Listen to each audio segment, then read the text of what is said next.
Assalamualaikum warahmatullahi wabarakatuh. Welcome back to CISP Channel Sharing and Learning. Salam sejahtera buat teman-teman semuanya.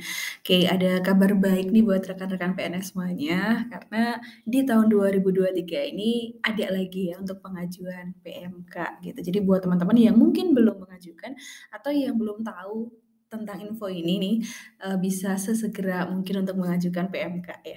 PMK itu apa sih? Nah, nanti akan kita bahas. Sebelum kita bahas, jangan lupa teman-teman untuk like video ini, subscribe, dan juga nyalakan lonceng notifikasi supaya tidak ketinggalan update info-info terbaru. Dan juga follow IG aku di cispi_47. Share juga info ini ke teman-teman kalian, ke sosial media yang kalian punya, supaya lebih banyak lagi yang dapat manfaat dari video ini.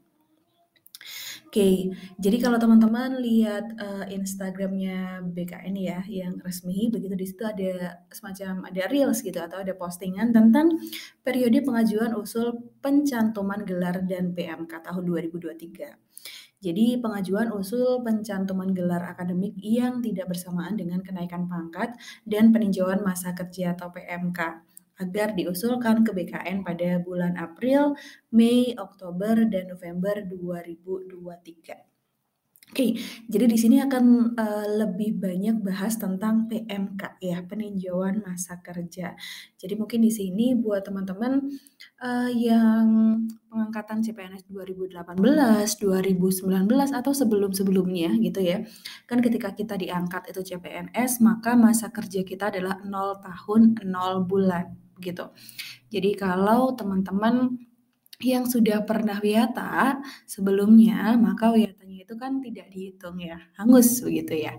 Nah, dengan adanya peninjauan masa kerja ini, maka nantinya wiyata teman-teman itu akan ditinjau ulang begitu atau akan dihitung gitu teman-teman. Jadi misalkan nih, buat teman-teman yang sempat wiyata dari tahun 2005 misalkan.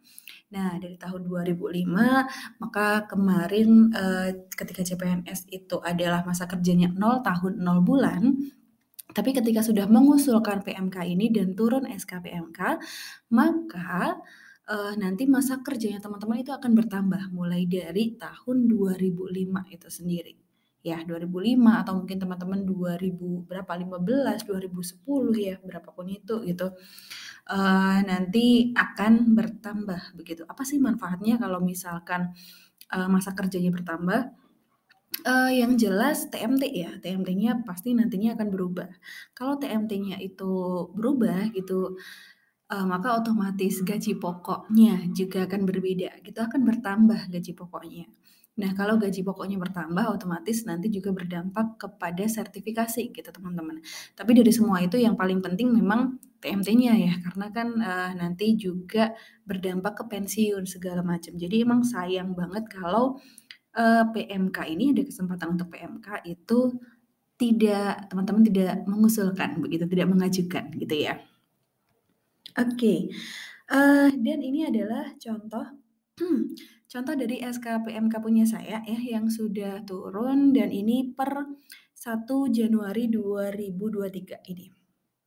Jadi kemarin saya mengusulkan di pertengahan Desember 2022 ya, jadi saya masih ingat sekali waktu itu di pertengahan Desember dan ini turun SK-nya di 1 Januari 2023. Jadi lumayan cepat gitu ya teman-teman ya prosesnya. Ya lumayanlah. Jadi memang prosesnya waktu itu berkasnya berkas, rangkap 2 gitu yang sudah dibuat, alurnya adalah lewat Korwil, kemudian ke dinas, kemudian baru itu ke BKD gitu teman-teman. Nah, syarat-syaratnya apa saja sih supaya bisa mengajukan PMK ini? Oke. Ini adalah syaratnya ya. Kalau teman-teman lihat syaratnya mungkin kayak, aduh banyak banget sih yang harus diurus gitu. Tapi sebenarnya enggak sih teman-teman kalau udah apa ya, disiapin dari dikit-dikit, di-prepare itu sebenarnya tidak begitu banyak menyita waktu gitu. Karena ini beberapa hari aja saya juga selesai gitu, walaupun ya bolak-balik ke SD lama gitu ya. Oke, dari yang pertama, nomor satu adalah surat pengantar dari perangkat daerah. Kalau tidak salah maksudnya ini adalah surat pengantar dari dinas begitu. Jadi, dinas yang membuat surat pengantar untuk ke BKD. Jadi kalau waktu itu saya alurnya adalah setelah dari Korwil, kemudian ke dinas, di dinas itu semacam dicek begitu kelengkapannya, kemudian dari dinas itu dibuatkan semacam surat pengantar. Nah, itu udah selesai di dinas, karena nanti yang akan membawa ke BKD adalah dari dinas gitu. Jadi surat pengantar ini yang membuat adalah dari dinas. Oke, yang kita siapkan adalah next dari nomor 2 ya. Nomor 2 adalah fotokopi SK CPNS. Oke, ini udah pasti ada. Nomor 3, fotokopi SK PNS. Udah pasti ada juga ya. Kemudian nomor 4, fotokopi DP3 atau SKP terakhir. Berarti SKP tahun 2022. Ini teman-teman juga pastinya udah ada ya. Kemudian yang kelima adalah FC atau fotokopi SK pangkat terakhir. Oke, ini sesuai dengan teman-teman pangkat terakhirnya itu apa. Kalau misalkan saya karena pangkat terakhirnya itu masih PNS ya, ya udah pakai SK PNS karena belum belum naik pangkat gitu. Jadi pakai SK PNS. Kemudian yang keenam adalah fotokopi SK jabatan terakhir, fungsional ya kalau jabatan ya. Ini bagi yang punya. Kalau misalkan nggak ada, nggak pakai ini bisa kok. Jadi 6 ini tidak wajib ya. Kemudian nomor 7 itu adalah fotokopi kartu pegawai atau karpet. Buat teman-teman yang mungkin belum punya karpet, tidak punya karpet itu bisa pakai ini, yang dari MySAPK itu ya, kartu virtual itu bisa di-download lalu bisa difotokopi dan juga legalisir karena yang dibutuhkan di situ adalah nomornya yang ada di kartu MySAPK itu. Jadi sama itu ya, fungsinya sama dengan karpet atau kartu pegawai. Oke. Yang nomor 8, fotokopi ijazah pertama sampai dengan terakhir, tentunya ini dari mulai SD sampai dengan ijazah terakhir nih teman-teman itu apa S1, apa S2 gitu, semuanya disiapkan, difotokopi, disiapkan. Kemudian yang 9 adalah fotokopi daftar honor atau upah sejak pengangkatan pertama sebagai tenaga honorer sampai dengan diangkat sebagai CPNS. Jadi dari sekian banyak syarat memang yang nomor 9 ini yang lumayan gitu, yang lumayan butuh waktu untuk pengumpulannya ya. Karena nanti harus fotokopi dulu, habis fotokopi terus dilegalisir begitu teman-teman dan itu banyak karena ya banyaknya tergantung dari teman-teman tuh berapa tahun gitu. Jadi ini memang dari awal honor dari tahun pertama awal sampai dengan terakhir diangkat sebagai CPNS itu di bulan berapa, tahun berapa. Nah, itu disertakan di setiap bulannya gitu ya teman-teman. Nah, untuk menyiapkan ini walaupun memang agak banyak ya, tapi teman-teman worth it kok dari apa yang nanti disiapkan itu jika SK-nya udah turun gitu sesuai banget gitu. Jadi siapin aja deh teman-teman, sayang kalau nggak diusulkan gitu ya. Oke, itu untuk fotokopi daftar honor. Kemudian next, ini untuk nomor 2 sampai dengan nomor 9 itu di fotokopi kemudian legalisir ya. Kalau saya waktu itu legalisirnya atau legalisasinya adalah di sekolah lama gitu. Sekolah terakhir itu wiatanya di mana? Nah, di situ legalisasinya gitu ya. Oke, kalau untuk ijazah pertama sampai dengan terakhir, saya sesuai dengan sekolahnya itu. Jadi SD-nya ya di SD itu, di SMP-nya itu, SMA-nya itu, dan di universitasnya itu. Tapi ada juga teman-teman yang poin 8 ini dilegalisasi di sekolah terakhir dan itu nggak apa-apa, itu boleh gitu. Oke, nomor 10 itu adalah asli ya, ini bukan fotokopian. Ya, nomor 10 itu asli. SK pengangkatan tenaga honorer atau karyawan dari mulai melaksanakan tugas sampai dengan diangkat sebagai CPNS. Jadi nomor 10 itu SK ini SK teman-teman, SK Wiyata ya atau SK GTT-nya dan itu asli yang dikumpulin. Jadi ada dua rangkap. Rangkap 1 itu asli, rangkap 2-nya adalah yang fotokopi legalisir atau legalisasi gitu. Dan ini per tahun ya, SK pengangkatan itu kan per tahun. Misalkan tadi di tahun berapa ya? 2010 deh misalkan 2010 pertama kali ngehonor gitu. Maka dibuatlah SK Wiyatanya di 2010. Bulan apa nih? Misalkan bulan Juni. Nah, berarti Juni di 2011 itu juga SK lagi. SK untuk perpanjangannya kan dan tahun-tahun setelahnya gitu.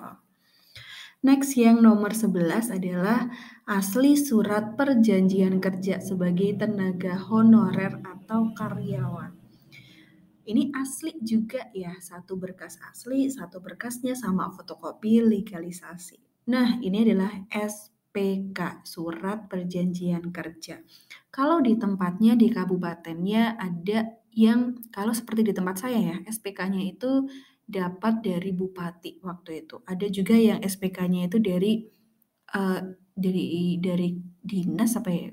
Kok dinas? Ya bupati ya, sama ya, Kadin ya gitu. Nah, itu bisa dimasukkan kalau memang seperti itu. Tapi kalau tidak, SPK itu bisa dari kepala sekolah. Jadi dibuat oleh kepala sekolah. Dan SPK ini per tahun juga sama dengan SK pengangkatan tenaga honorer. Ini diperpanjang per tahun gitu. Next nomor 12 ini asli juga ya, sama. Asli dan fotokopi legalisasi. SK pemberhentian sebagai tenaga honorer atau karyawan. Tentunya kapan diberhentikan adalah saat diangkat sebagai CPNS. Karena waktu itu saya diangkat CPNS-nya adalah 1 Desember 2020, maka SK pemberhentian sebagai tenaga honorer itu saya tertanggal 30 November 2020 gitu.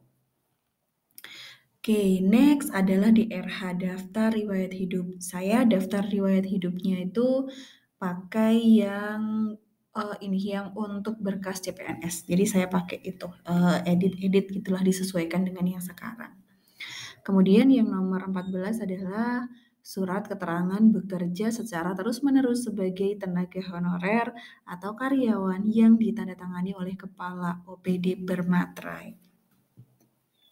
Oke, jadi nomor 14 itu surat keterangan bekerja secara terus-menerus. Jadi mungkin kan apa ya, dari tahun 2012 sampai 2015 ternyata berhenti, lalu nanti 2015 itu masuk lagi. Nah, maka dari itu untuk antisipasinya, maka ini ada yang namanya surat keterangan bekerja terus-menerus. Jadi memang si A itu bekerja terus-menerus dari tahun sekian sampai dengan tahun sekian gitu.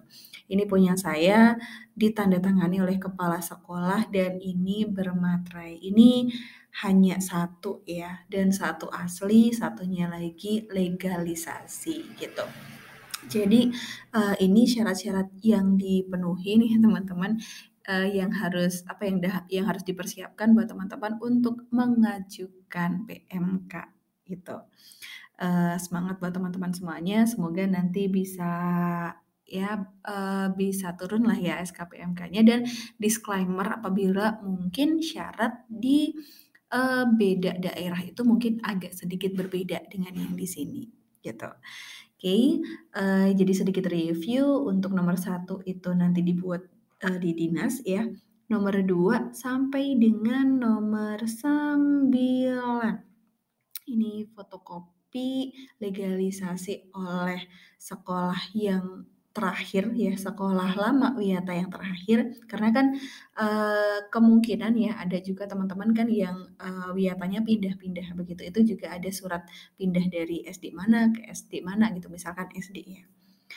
Oke, next 10 sampai dengan 14 itu asli plus yang satu legalisasi. Semuanya adalah 2 rangkap ya, karena satu untuk dinas, satunya untuk arsip BKD. Oke, sekian informasi yang bisa aku sampaikan. Semoga bermanfaat untuk teman-teman semuanya. Sampai jumpa di video selanjutnya. Salam CISP Channel Sharing and Learning. Wassalamualaikum warahmatullahi wabarakatuh.